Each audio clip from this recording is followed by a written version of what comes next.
O'rtoqlar, shu videoni iltimos qilaman, o'tkazib yubormasdan oxirigacha ko'ringlar. Bu video siz oldingizda hechizga chiqmadi. Siz Allohning suygan bandasi ekansiz.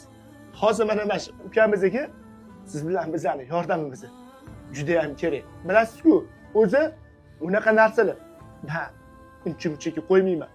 Lekin bu ukamiz rostdan ham hozir siz bilan meni yordamimga muhtoj. Onalarning o'zlari o'zingiz xalqimizga tushuntirib bering.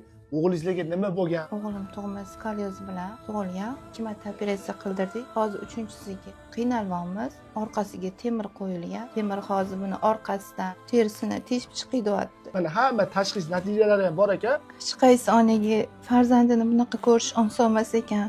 Iltimos yordaminglarni ayamanglar.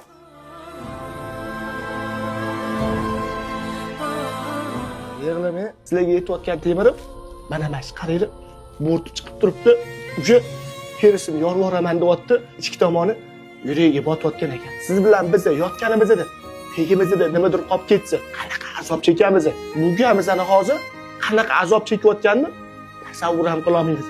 Shu ukamizani tuzalib ketdi, ota-onasini bag'rida o'tirib, kechqurun men sizlar qilib siz bilan menga o'xshab uxlashiga sababchi bo'lib qoling.